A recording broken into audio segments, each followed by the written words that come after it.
is a is a trendsetter across the state and perhaps the nation in terms of identifying methods and ways to help our youth and families to preserve themselves and from a perspective of building family strengths. And certainly our youth today and parents are confronted with challenges that perhaps no other generation has faced through the years in terms of the swiftness and that news, both good news, bad news, and in between news is communicated between everyone who owns a smartphone, if you will. And so certainly social media influences has a good part, a bad part, and an ugly part. And we're going to be speaking to some of that today and building on some of the ideas that Jay has put together in part one.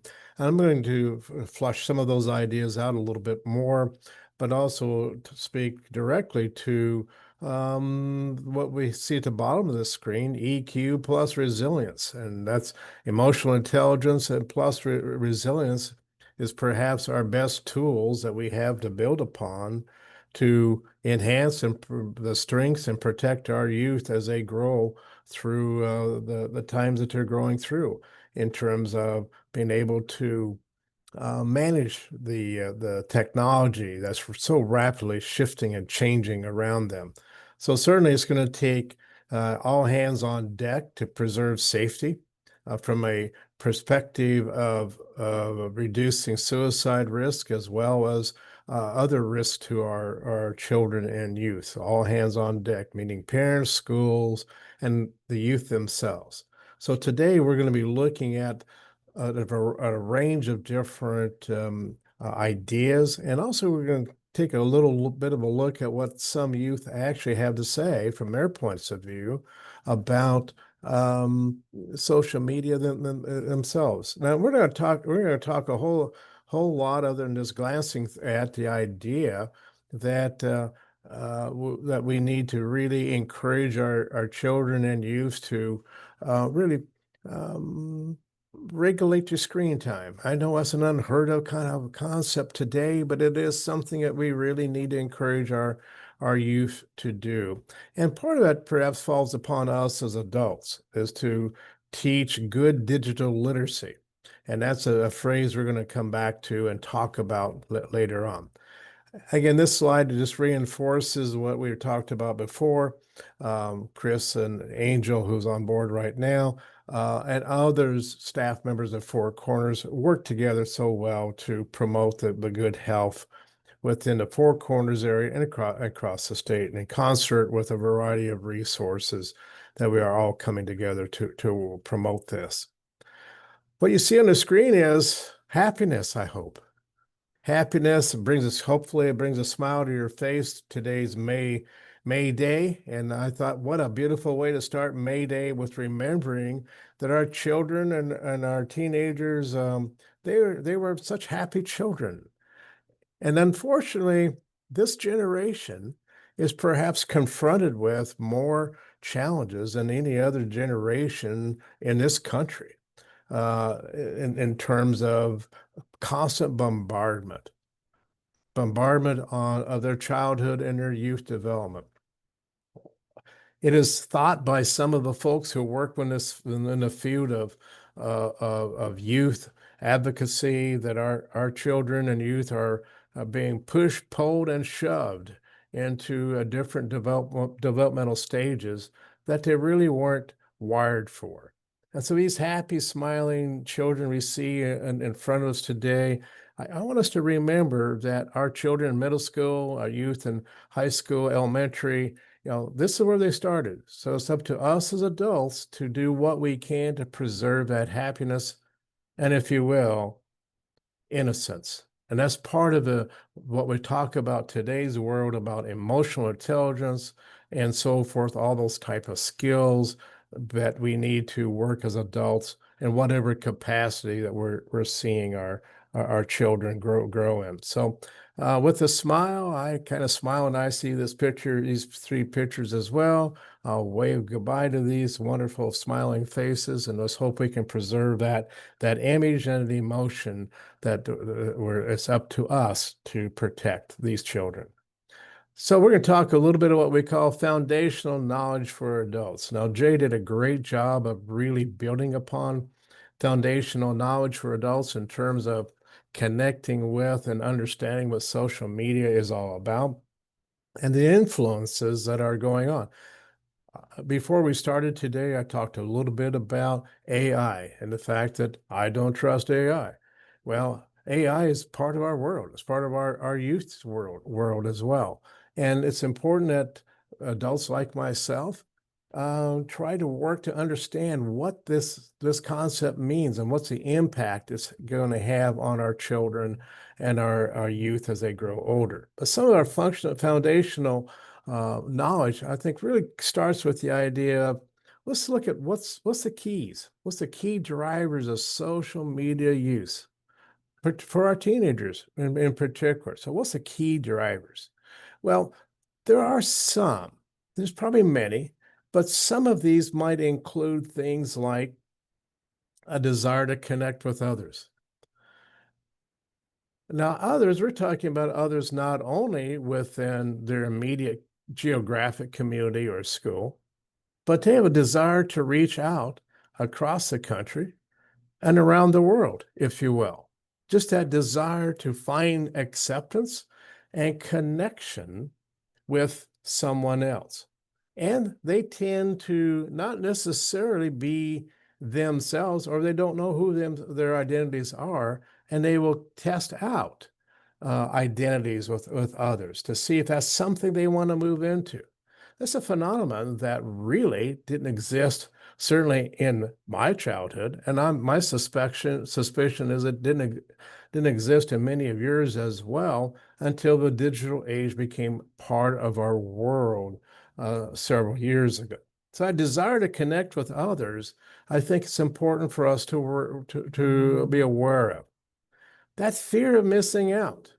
Jay talked about that a lot in his conversation. And what I would suggest to you, that fear of missing out drives and is underlying something we call anxiety, social anxiety, if you will, which is becoming more and more prevalent in terms of being afraid of missing out what's going on in middle school with other teens, within the senior high setting. They're just afraid of being left out, left alone. And so that social media gives them a tool to try to connect and to find out what's going on. That social pressure and expectations that peer groups have, they vary from community to community, class to class. And so that pressure is one that just becomes enormous, particularly within certain groups of teens, such as the teenage girl in middle school. That social pressure of being like others, and that social pressure to not be different. That hyperconnectivity to technology. As a school psychologist, I want to say to you, when I do assessments, that's one of the areas that I really talk about with kids in terms of doing assessments. How often do you spend time on your screen, on your phone? How often do you pick it up? What do you when you prepare in the senior high school? I ask kids about their study skills and how much should they prepare for tests or homework in general. And what I hear constantly from those older kids is that, yeah, if I don't put a lot of time into it, but boy, I sure spend a lot of time connecting with my friends on social media or playing games, if you will. So that gaming kind of industry really capitalizes on our youth as well. So that hyperconnectivity to a technology becomes addictive, if you will, in my opinion, for many of our kids. It helps them deal with stress, anxiety, depression, and boredom. So those are the drivers, some of those key drivers. So it becomes an incredibly important tool to these youth. And these drivers, they can really become so gratifying that they crave. They crave. They can't, they have to have that phone in front of them. And as I talked about before, an addictive quality and characteristic, they're driven to that. Now, I have a hunch that many of us adults sitting around the table today probably have got our smartphones within easy reach of our mouse as well as our keyboard. I have a suspicion that is the case, and we're probably going to be glancing at that smartphone probably upwards of 300 to 400 times a day. You can say, "Oh no, not me. I don't do that." Yeah, those folks who measure our eyeglasses will tell us that we are, as adults and kids, are developing at high level of addiction. You gotta know, want to catch up, check all the streams to see what's going on, because that's part of our socialization, if you will. And with our teenagers, they've been practicing that, many of them, since early elementary. So they become more and more addicted, if you will, a high usage of this particular tool. So as we go through this presentation today, I welcome any of you attending to put any thoughts, ideas, any comments in the chat. Also, we encourage you, if you haven't already, to share your email addresses so we can connect with you later as we go forward. It makes it a little easier for us to reach back to you for any clarification of any questions we may have. Now, these platforms by design, they got these clickbait content. And remember, 24/7 is what these platforms are available. So these are the drivers. And so when we look at the platforms, what are the more common platforms that our kids seem to be tying into? YouTube, TikTok, Instagram. And I want to tell you that in this past year, I have heard, and the kids that I have worked with, I have heard more conversation about various channels of YouTube than I've ever had before. And many of our kids have their own YouTube channels. So that becomes a platform for them as well, to an identity as well. So it's sort of like giving keys to a car to a 12-year-old and saying, be responsible, and I want you to go run up to Lincoln and pick up a loaf of bread and don't hit anybody. I need you to have you back here in a couple of hours. That's crazy. Why would we do that? But we're essentially doing that with our lack of tendency for a lack of adult supervision of what kids are using and access to social media. In fact, there's a lot of research that's been being done and developed, and there's one study that kind of caught my attention that talked about how much time our 8th, 9th graders, and 10th graders are spending on social media, about 3.5 to 4 hours a day. I want to tell you, I think that's an underestimate. And based on what I've seen and with kids in that age group I would say that for many of our youth are way above that. So certainly it has some pluses to all this. There are some pluses from a perspective that can use these tools to bond with friends, explore trends, and connect with others. There's another great plus sign that's the plus that goes with teen social media use that can be positive, and that is kids can sense and identify within each other's comments their emotional state that we might miss as adults. And we have encouraged kids, if you have any concerns about a friend, a peer, go tell an adult.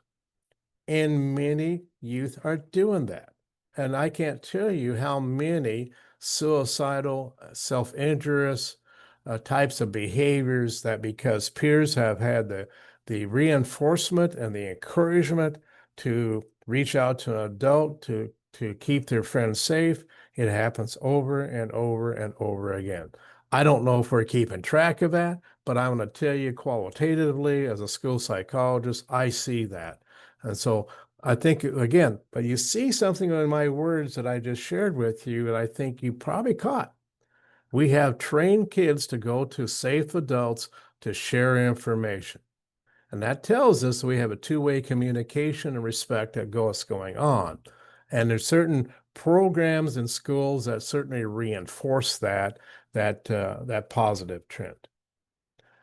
As we go forward and look again at that teenage media usage issues here, certainly you'll hear, and I'm sure many of you are aware of this, mental health struggles for our kids seem to be increasing.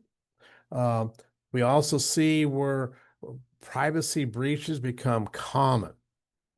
I work a lot within middle school setting as well as senior high setting. And again, that's one of the things I hear is that I hear that kids are telling me that what they thought was personal is exposed to many people because of their lack of awareness to what can happen. And certainly you have this awful issues going down to the bottom of this slide, cyberbullying. That has always been with us since we began getting into the world of social media and digital content, if you will, cyber hate. But I see something else creeping into our mainstream vocabulary, our mainstream communication of teens, and that is words is connected with sexual grooming. And that is for me as an adult, as a school psychologist, as a grandparent, that tells me that we as adults really need to be tuned in to what the kids are saying to each other. And so that whole concept of sexual grooming is something that I think is we need to, as adults, be very attentive to.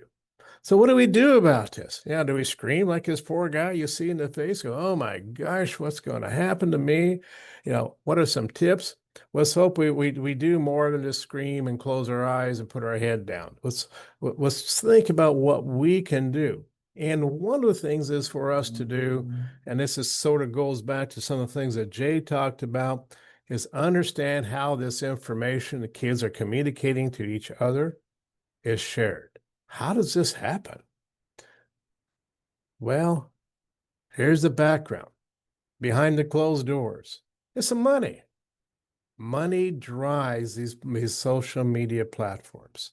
If any of you ever go look at Google's on your phone as a way to wake up in the morning with a cup of coffee, I have to be honest, I do that. I scroll through Google, and what do I see? Ads upon ads upon ads that are triggered by algorithms, which Jay talked about substantially. So these platforms are tracking and collecting information that helps them tailor how to get connected with the user, that being us as adults or our kids. And the messages that the kids are receiving are often focused upon products or sort of activities that will enhance their identities because our kids are vulnerable as adolescents. They're trying to figure out who they are, what they want to be, and how they're going to grow and how they're going to connect with others. So our kids are vulnerable emotionally from a developmental point of view. As we talked about before, there's a little bit of a slick baiting going on that catches catches attention. So John, these, yes, I was just going to share in connection with what you've been saying. Shauna Fullerton shared a comment that sometimes there's a false sense of connection with Snapchat streaks. No engagement, just a click. She works with students that have streaks with yes. others, but don't really know them. That's a great comment, Shauna. Thank you for sharing that. And Snapchat has been certainly something that is heavily used by kids, and unfortunately, oftentimes it's used to promote dangerous threat content. Certainly, as a school psychologist, I've been involved in doing threat assessments, and I have found Snapchats of youth who've been involved in promoting threats or suicidal ideation, use a Snapchat as a method. So certainly Snapchat is a platform that's used for a variety of different reasons, and the ease of access reinforces that. Thank you, Shauna, for mentioning that. And it's great for doing it. Again, when we look at this slide at the bottom, what's happening? These platforms are making money because they're sharing and selling information to somebody else, that third-party company, and it gets resold and resold again. So what's collected? Well, whenever our youth sign up for something, an app, if you will, some type of information is collected, this is what you see. They collect this information and then it's sold again. And by the way, any of us that go to Amazon and buy stuff with a click or two, there's probably a lot of this information has been collected and sold and resold again. So these threats, what are these threats? Are they real? And I'd have to say to you, they're real. They're real in Nebraska. They're real across the country. And we look at this type of research, we see that reference I made to cyberbullying. We see that almost half of all our kids have been bullied or harassed on some level. But when we think about that, if that applies to Beatrice, if that applies to Lincoln, that applies to Seward or York, half of our kids, how many of our adults know that that's happened? That's the question that I think we should be asking as well, is are our parents aware of this? And I think the other piece that comes to my mind is our schools. Are every district, is every building aware of and promoting some type of digital literacy for our kids within the curriculum?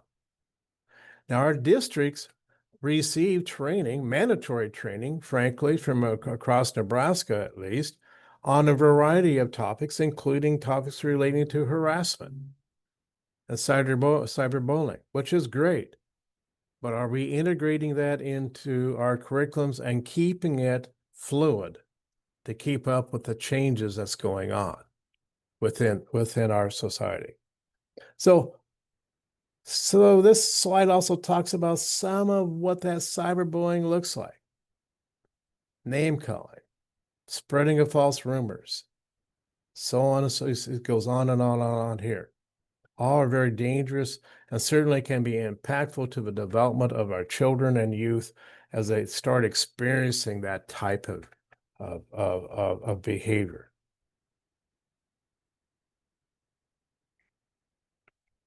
A little bit more information here.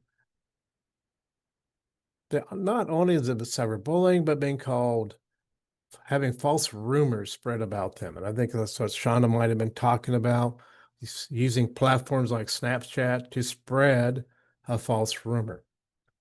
That can happen between classes in the early morning, and by the afternoon, there could be a major conflict between peers because that information has been spread throughout the building. I personally can vouch for that. I have seen that happen this year on more than one occasion, that something took place early on in the day, some type of communication about a false rumor. By the end of the day, we've got 5 or 6 or 7 or 10 kids lining up in defense or whatever the case may be, and we have an escalation where administration and school psychologists and counselors and you name it, we're all involved by the end of the day trying to diffuse that situation. So certainly, I would have to say that a lot of our time is spent diffusing specific kind of processes that get started with this kind of experience. But there are some good news in terms of what can we do to promote social media safety for our kids. And Common Sense Media has put together a really great guide, Teacher's Essential Guide to Cyberbullying Prevention. So has the American Academics of Pediatrics which is a home of to excellence of social media youth mental health. Boy, I would certainly recommend that you look at either one of these, but I really like the American Academy of Pediatrics work that they've done. And that bottom bullet I've noticed is, and I went to that particular, I've reviewed that particular task force as released just recently, with clear recommendations to not only families, but also to the industry. Wake up, basically, is a message that this particular task force said to platforms as wake up, you're influencing a cultural change that is unhealthy, and with some specific guidelines. So there's some good news and there's other groups as well that are promoting good, solid health, but I draw this to your attention. So when we think about promoting responsible social media use, here's some ideas. One of them is we need to acknowledge that there's false information, misleading content. We've talked about that, provocative messaging. Separating fact from fiction is difficult for youth, and sometimes even more difficult, just as difficult for experienced adult users of information. All we have to do is turn on the news any day of the week, and we're bombarded with misinformation, false information from various sources about different topics. And so what happens, we have people forming camps, if you will, them against us and that sort of thing. We see the same sort of thing within youth as well. So one of the challenges I think we have as adults, as parents, as educators, within whatever setting that we seem to be working with youth, is really pointing out that digital literacy must be honored. It must become a habit. We need to encourage thinking that allows us to be individualized and not to accept a group think sort of mentality. And that group think mentality perhaps becomes extremely pervasive with the use of social media and the influence. As we said early on, the good, the bad, and the ugly. And we'll talk about emotional intelligence in a little bit. All those things seem to flow together. When we look at a group called the Boston Children's Digital Wellness Lab, they do a lot of great work. I would certainly recommend that you seek them out and look at all the different resources they have available for schools to develop curriculum for digital literacy, as well as parents. And so what they really are wanting users to do is to focus upon learning how to recognize what's reliable and what isn't, differentiating between facts and opinions, helping our young people be able to identify that not everything that's online is true, and that what kids say about each other may not be true as well. So verification. Jay talked a lot about this in his presentations as well, that we as adults need to encourage our youth to verify what is truth, find the truth, and identify what it is. Learn how to review critically biases, stereotypes, and the hidden agendas. It's a process. But boy, if we can be able to work with our middle school kids, reinforce it within the senior high level, and then work with our parents to increase their digital literacy as well, we just may be able to stem this tidal wave. Excuse me. This tidal wave of misinformation and this tidal wave of crashing upon our kids' vulnerability and influencing them in ways that are unhealthy. I'm hopeful that that can be done. So here's some tips for our kids, and then we kind of build on what I just talked about. We want to encourage them to socialize skeptically, if you will. Think about what you're going to post before you post it. What an idea. Think about what you're going to say before you say it. Recognize the difference between real life friends and online friends. Oh, that is so critical. My grandkids, who are like any other kids, they have online friends from across the country, and that worries me as a grandfather. Who are these people? What are they saying? And for some of you who may not know this, I hope that you do, but many of our video games have methods of communicating with each other by simply dialing down the app and being able to, while you're playing a game, just communicate digitally or verbally with other people from across the country.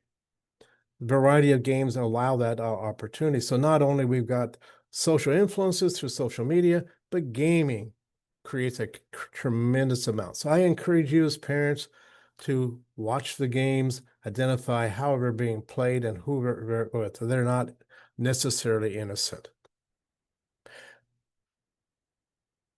Ask our kids, don't talk about sex with strangers and avoid in-person meetings with people you met online. Across Nebraska in the last school year, I personally know of three instances where middle school kids and senior high kids did exactly that. They connected with someone from out of state. They arrived into Nebraska. They made plans. They met and they left. And fortunately, each one of those situations I'm personally aware of had a happy ending. The kids were returned to families that are safe, and those who engage in that behavior are being held accountable, responsible. These are all three were young girls between ages of 13 and 15. Taking action against cyberbullying. If you think it's happening, tell our kids to let you know. Let an adult know. And acknowledge.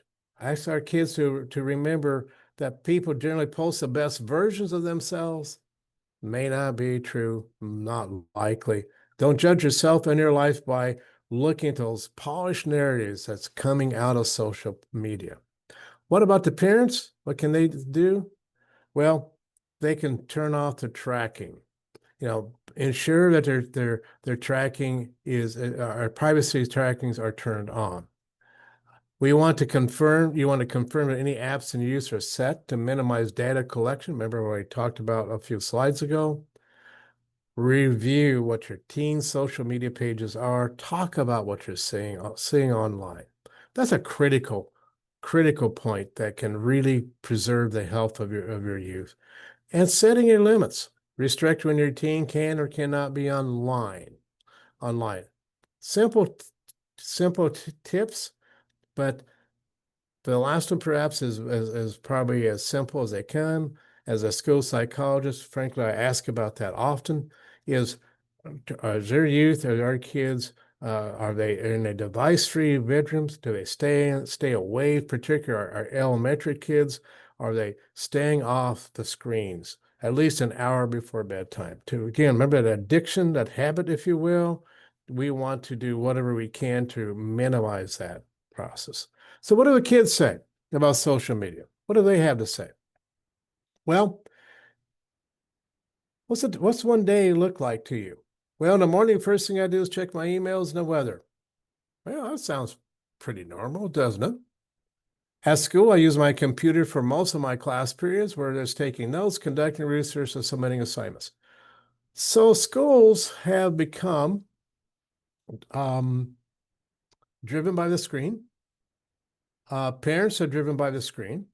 Homework is posted by the screen. It's as a communication method. It's integrated into our lifestyles.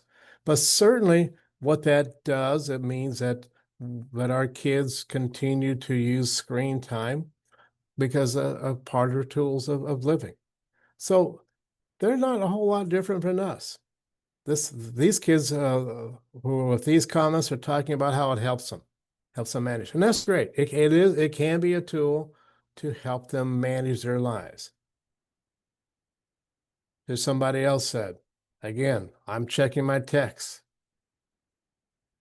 I see what my friends have arrived. And I like this comment here. I mindlessly scroll. It's a habit that helps me escape reality and do something other than just standing there alone. That speaks volumes to me, and I think it's not unusual in terms of that perspective. You have to be doing something. That's that habit.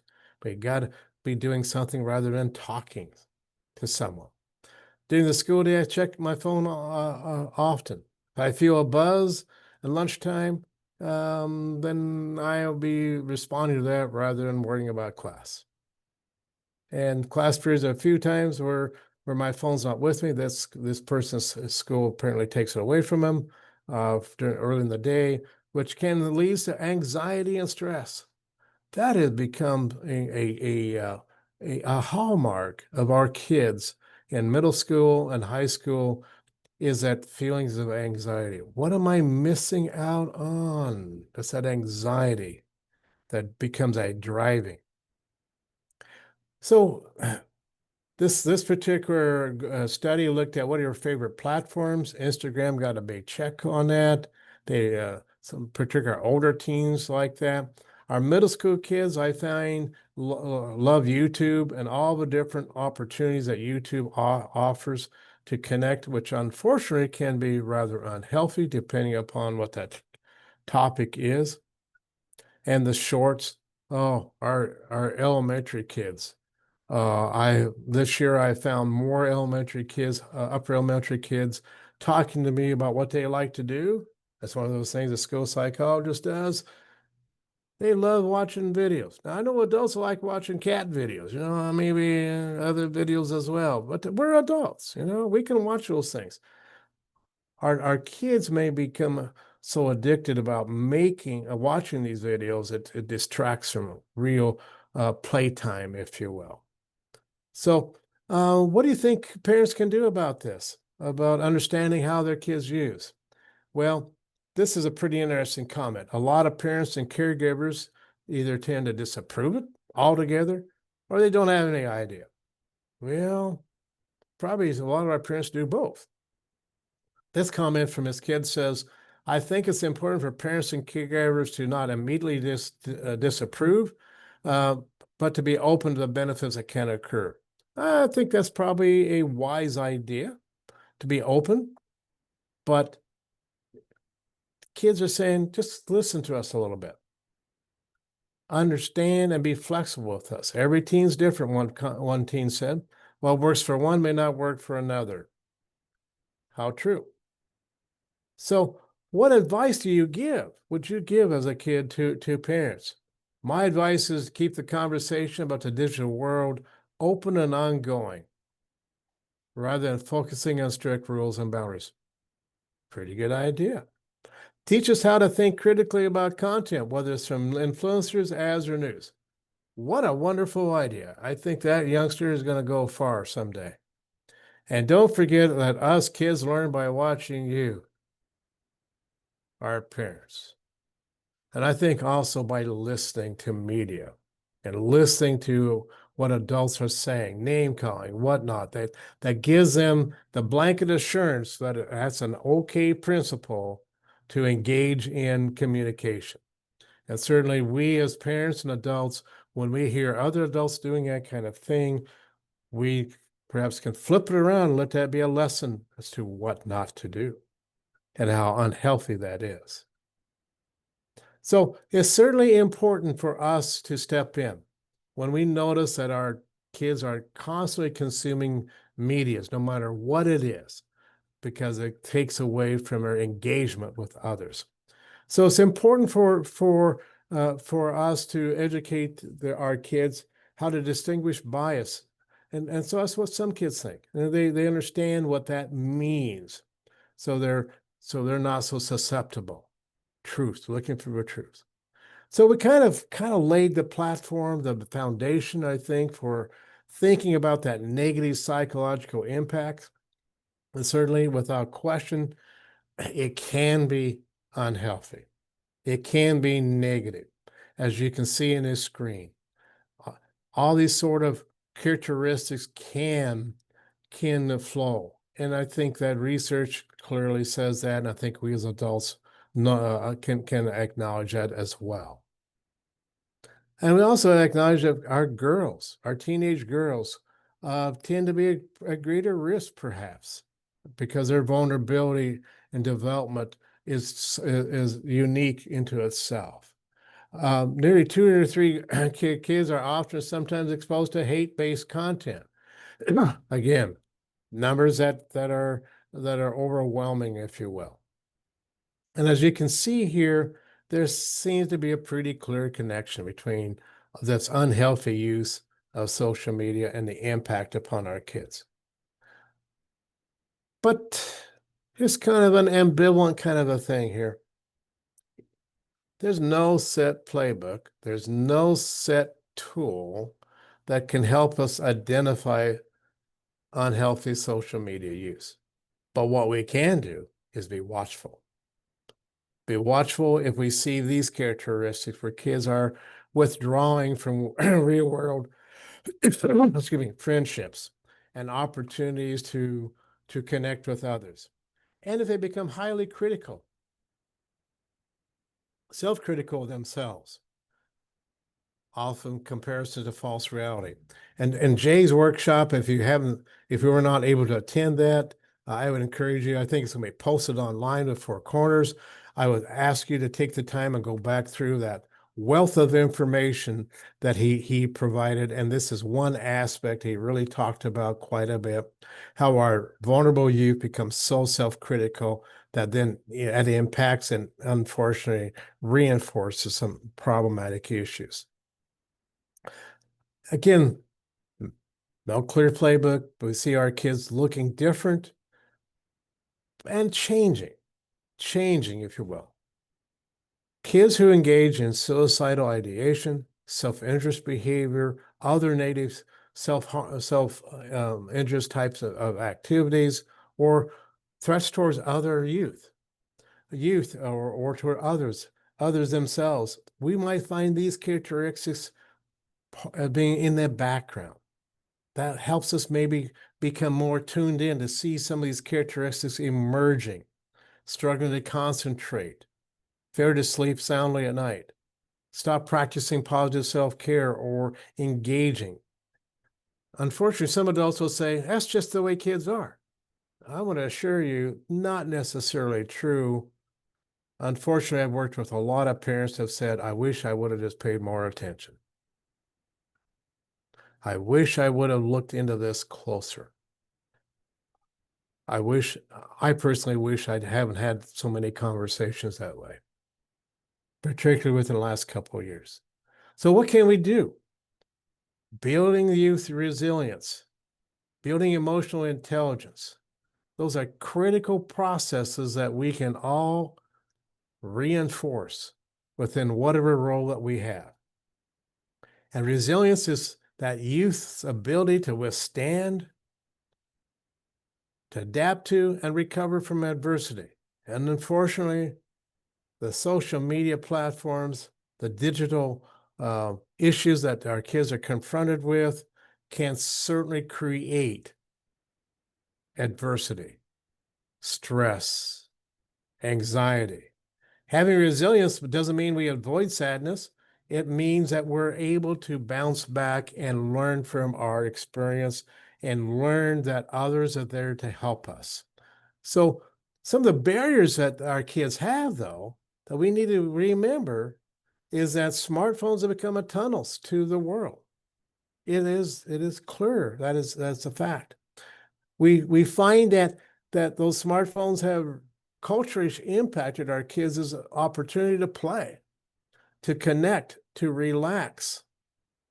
We also know that our smartphones and our world is focused on screens. Multitasking has become common among our kids in middle school as well as high school. And Lord knows us as adults multitask. And for some adults, we become quite proud of that.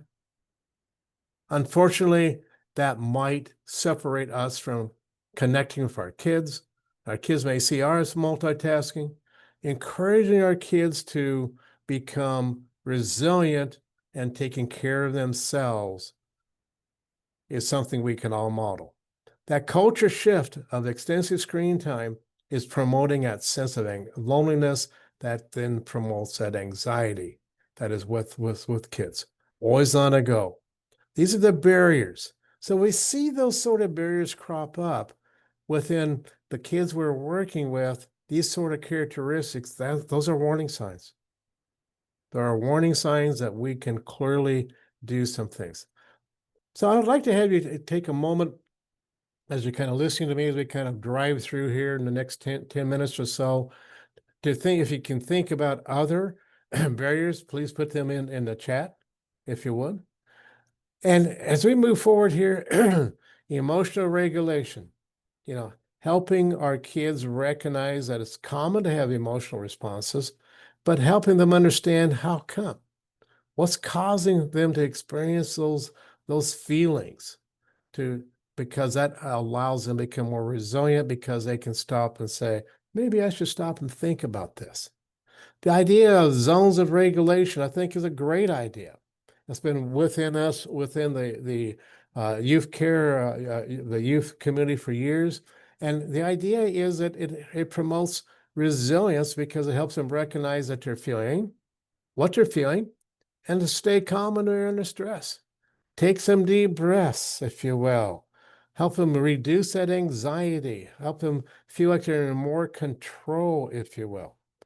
That allows those emotions to become more regulated.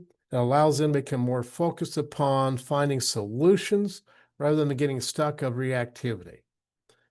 Reactivity, unfortunately, can be reinforced by social media and all the untruths that kids will say to each other. So I talked about before in reference to how early in the day a untruth can be spread by social media, by a chat, by a text, whatever the case be, and by the end of the day, it's escalated to become a major issue. Zones of regulation helps our kids, if they hear this sort of thing, to not be reacting to it, to find ways to separate themselves from that experience. That allows that kid begin to build compassion, because becoming compassionate to themselves, they can become compassionate to others. Treating one with kindness is important, particularly in this world of social media where we're often are telling our kids to be, you're not as good as you can be. Treating with ones with kindness can be the key to helping one find that courage and strength to keep going. Our kids can be naturally resilient. They are. Unfortunately, a lot of their exposure to social media just undermines that. That's where we come up with that secret weapon I call validation. It's really critical. And what it is, we validate kids for emotional distress. We validate that as adults. I see you're really upset. It makes sense you feel so frustrated. Being heard by verbal or nonverbal communications for an adolescent is priceless. It allows them to feel safe. That allows resiliency to be built, to move forward. And how do we get to that?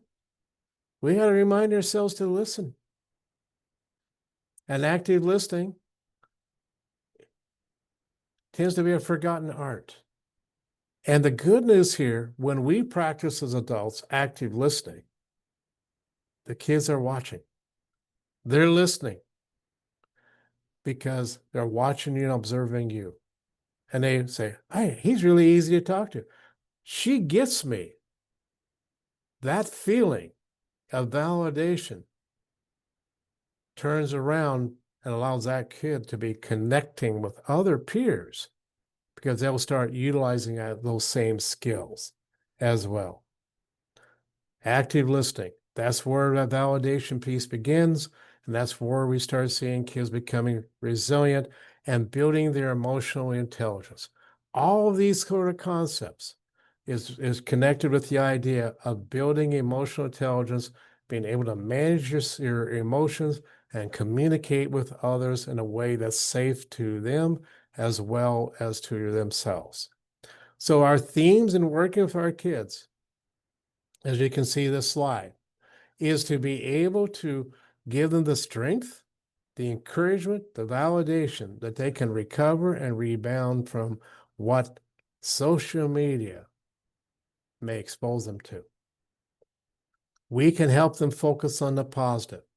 We can help them use problem-solving skills to shrink down that overload they may be feeling, and unfortunately could be reinforced by their connectedness with some social media platform or some type of digital experience that they're having. All this resiliency then helps our kids grow. I have faith that our kids can withstand this tremendous distress, and I'll call it distress, that social media can promote within our kids' environment. But it's up to us to be able to reinforce that resilience and and within each other model what that may look like. So when we think about those quick tips, how can we promote that? Tip number one, reduce anxiety. Help them reframe what's happening to them. It helps them think differently about that situation. The first step to identifying a problem is to reframe it, to shrink it down to size, and encourage them that there are methods to shrink it down and move forward.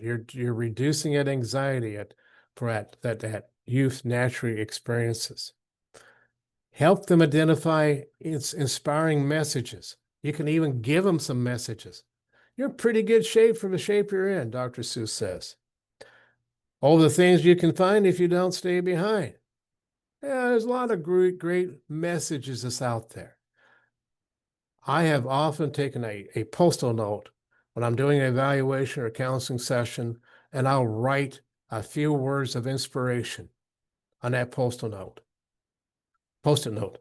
And I have found kids say to me years later, I've still got that.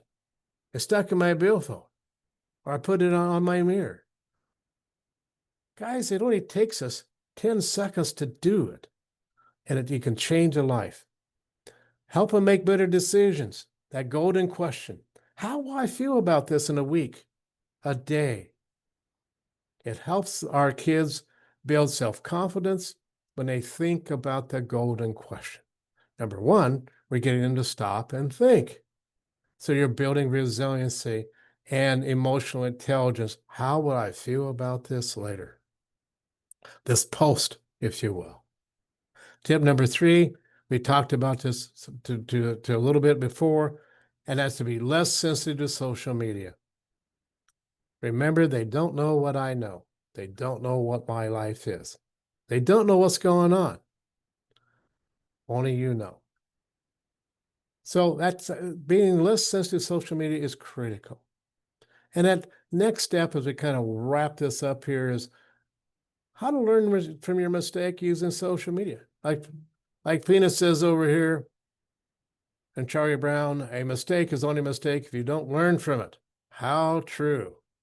And that's something that we can certainly utilize what I call an emotional postmortem, a simple process, a series of questions that help our teens clear their minds after something, identify what's causing that particular issue, and make needed adjustments, if you will. Because what we don't want to see is our kids being emotionally hijacked. That's what social media can do, is become emotionally hijacked, if you will. So in the next couple of minutes, I'm just going to ask you to consider ways to enhance digital literacy for youth that you may know. I suggest developing strong evidence-based digital literacy curriculums. They're out there.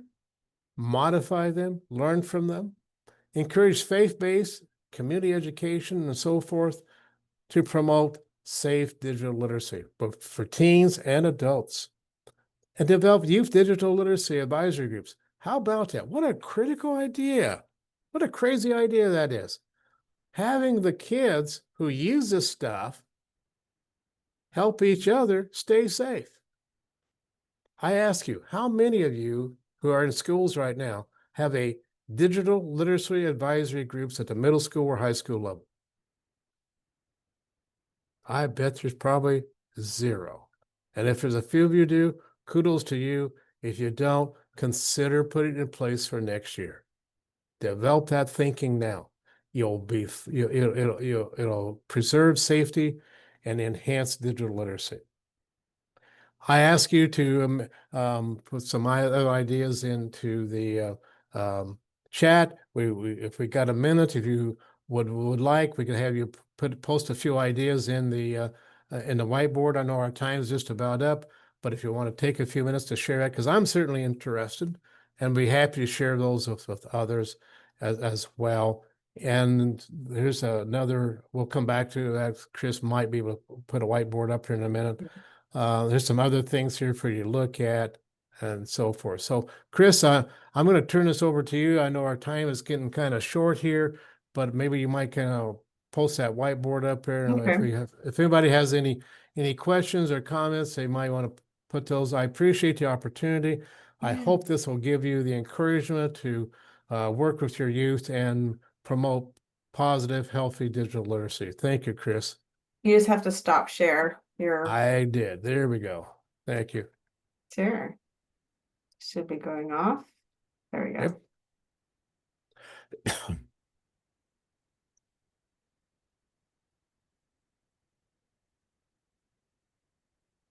Okay, so those that are still on, Don would love to gather your ideas. You can pull a Post-it note over. I'll pull some over. You can pick your color. You can go ahead and start typing right in that box.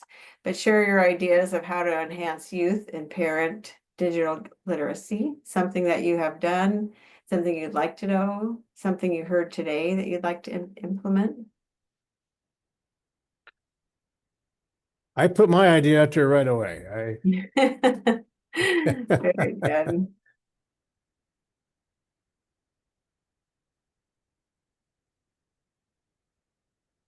So we're going to just kind of do a little open mic too. If you guys, any of you have Yeah, anything you want to share, great or idea. anything you want to put in the chat, I'm happy to hear, because this is something that's with us, guys. Yeah. Has anyone had a speaker that came to their school or came to their organization, or you heard in the community that you would like to share as a name for someone else on the call? Is there a program that you use or a resource that you use that you have found helpful?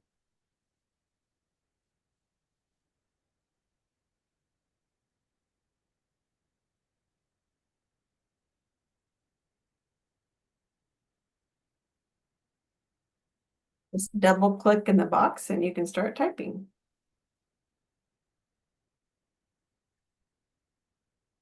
Well, thank you, Chris, for this opportunity to share these thoughts. I think again, I encourage any of you weren't able to see Jay's presentation a few weeks ago. I'm not sure it's posted yet, Chris.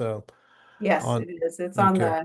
the Angel has it posted. It's on our YouTube channel, Four Corners YouTube channel, and Angel posted the link to it also.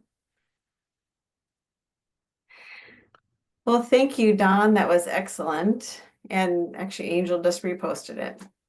Thank you so much for all the insights that you give us based on your knowledge and your experience and your compassion for youth. We're very grateful for sharing that today and that we have a recording of it. So that's wonderful. Yeah, great. I'll get out of this also, and we can have our faces back up. For those who like to share. Yeah, two new messages. Yep, there's just some thanks in there from Yvette and Jackie. Thank you. Anything else that people want to comment? Feel free. Donna and I and Angel will stay on the call if you need anything or want to share. Please do go to the Four Corners website for mental health resources, youth mental health resources. We have a ready-to-made toolkits for posters you can print, and so there are a lot of resources there you can use right away.